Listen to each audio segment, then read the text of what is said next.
nombre es Eliamar Cortés y yo vengo a hablar sobre la columna lumbar. Es la parte más baja de la espalda y la tercera región principal de la columna. Esta posee 5 vértebras y en secciones son 6. Presenta una curva lordótica y se encuentra entre el tórax y el sacro. Esta se caracteriza por su tamaño, la ausencia de carillas costales, agujeros traversos, apófisis transversa delgada y su apófisis espinosa cuadrilátera. Su estructura es robusta debido al gran peso que tiene que soportar. También se caracteriza por su gran movilidad de extensión y flexión, flexión lateral y un pequeño rango de rotación, y es la parte de la columna de mayor movilidad. Los cuerpos tienen forma de riñón y su concavidad mira hacia el agujero vertebral, cuya forma es triangular. Los pedículos miran hacia adentro, son cortos y gruesos. Las láminas también son cortas y gruesas, cuya forma es desigual y relativamente más largas que gruesas o más cortas que gruesas, sucesivamente, y se extiende debajo de los pedículos.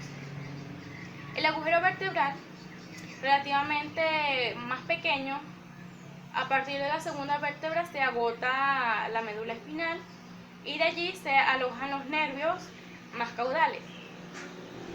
Apófisis espinosa tiene forma cuadrilátera y se dirige horizontalmente hacia atrás. Tiene forma de hacha. Y su apófisis articular son voluminosas y presentan una carilla articular curvada. La primera vértebra tiene una apófisis costiforme, más pequeña que el resto de las otras vértebras lumbares. La quinta vértebra lumbar presenta una particularidad que el resto de las vértebras en la articulación con el sacro. Dicha articulación es llamada promontorio. Presenta un ángulo más abierto que condiciona la formación de una curvatura en la zona de unión entre el segmento lumbar y el sacro. Soy Mariana Rivero y les estaré hablando sobre los ramos comunicantes de la cadena simpática lumbar. Primeramente nos encontramos con los ramos comunicantes blancos, de los cuales solo existen 2 procedentes de los nervios lumbares, los cuales terminarán en el primer y segundo ganglio lumbar. Una característica de estos es que son de gran longitud, ya que pasan o atraviesan por el psoas para poder de esta forma llegar al ganglio. Luego tenemos los ramos comunicantes grises. Estos existen en todos los elementos ganglionares. Estos saltan desde el ganglio hasta llegar al nervio espinal correspondiente. Al igual que los anteriores, pasan por el psoas. Luego tenemos los ganglios vasculares.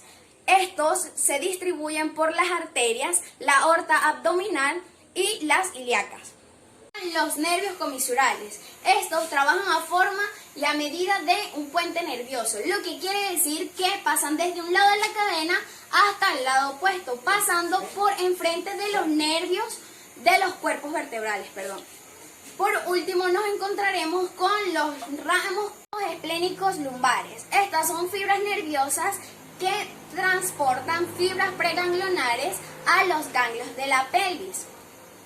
Contribuyen a menor medida al transporte, a aportar fibras a lo que es a la parte más caudal de plexo celíaco. Estas se originan en todos los ganglios, incluyendo los ramos comisurales. Muy bien, ahora los dejo con mi compañera, quien les va a explicar un poco más sobre el tema. Mi nombre es Amor Hurtado y yo les vengo a hablar sobre el segmento pélvico. Este se extiende desde el promontorio hasta el coxis y se compone de 4 ganglios unidos por el cordón interganglionar. En su extremo inferior se forma un asa nerviosa que une la cadena de un lado con la del otro. Esta es el asa precoxígea, que dispone de un ganglio, el ganglio impar. Los componentes de este segmento se sitúan sobre la cara anterior del sacro, por dentro de los agujeros sacros anteriores y por tanto próximos a la inserción del músculo piramidal. Por delante se dispone el recto. Por fuera de la cadena simpática sacra y también sobre la cara anterior del sacro se disponen los nervios espinales que forman el plexo sacro.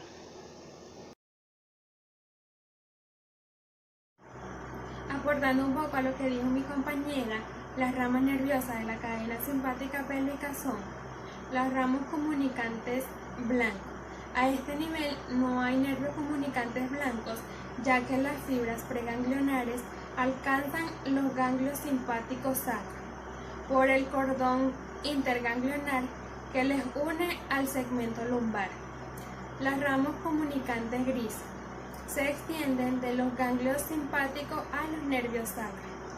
También están las ramas comisulares, que extienden un número variable de las ramas que unen la cadena de un lado con la del lado opuesto. De igual forma, los ramos vasculares, que se distribuyen por las arterias sacras, y los ramos biselares, que se ha descrito que algunas se distribuyen por el recto o por el uréter. Mi nombre es Xiomara Luis Malvenga y les estaré hablando sobre los ganglios prevertebrales y el plexo celíaco. Existen dos grandes acumulaciones de ganglios prevertebrales simpáticos. Uno de ellos se dispone asociado a la aorta abdominal a nivel de sus primeras ramificaciones y es conocido como el plexo celíaco o el plexo solar. La otra gran acumulación se sitúa a ambos lados del mediastino pélvico a nivel de la fascia pélvica visceral y es conocido como el plexo hipográstico inferior. El plexo celíaco es una información nerviosa muy compleja que se sitúa en la cara anterior de la aorta abdominal y se extiende desde el tronco celíaco hasta las primeras ramificaciones de las arterias renales. Consta de tres grupos ganglionares, los cuales son los ganglios celíacos, los ganglios mesentéricos superiores, también conocidos como ganglios aórtico-mesentéricos, y los ganglios aórtico-renales. Las ramas deferentes se denominan así a las ramas nerviosas procedentes de la cadena simpática laterovertebral, que son los nervios esplénicos del nervio vago y el nervio esplénico derecho, que terminan en los ganglios del plexo celíaco. El nervio esplénico mayor termina en los ganglios celíacos. El nervio esplénico menor da ramas para los tres grupos ganglionares. El nervio esplénico inferior o mínimo termina en los ganglios aórtico-renales. La rama posterior del nervio vago, en la parte a nivel abdominal, da dos troncos que terminan en las extremidades inferior e interior del ganglio celíaco. La rama abdominal del nervio frénico derecho, después de atravesar el diafragma, termina en las extremidades externo superior del ganglio celíaco. Las ramas eferentes son fibras nerviosas que emergen de la superficie ganglionar, que van a distribuirse por todos los vasos y órganos a nivel abdominal. Adoptan allí una silueta en forma de REC para resguardar las ramas de la arteria abdominal y así crear plexos perivasculares, los cuales son 6 plexos. El plexo diafragmático inferior, el plexo de las ramas del tronco celíaco, el plexo renal, el plexo mesentérico superior, el plexo de la aorta abdominal y el plexo suprarrenal. Yo soy María Tobar y les estaré hablando acerca del plexo hipogástrico inferior. El plexo hipogástrico inferior o plexo pélvico, al igual que el plexo celíaco, es una formación nerviosa compleja y está constituido por los ganglios pélvicos, a los que llegan ramas aferentes y de los que parten las ramas eferentes para los ganglios de la pelvis, dado que las fibras que alcanzan los ganglios pélvicos a nivel del promontorio tienen con gran frecuencia un aspecto del plexo. Se utiliza el término de plexo hipogástrico superior para denominar a estas fibras y se reserva el término de plexo hipogástrico inferior para describir la formación nerviosa que forman los ganglios pélvicos en la pelvis.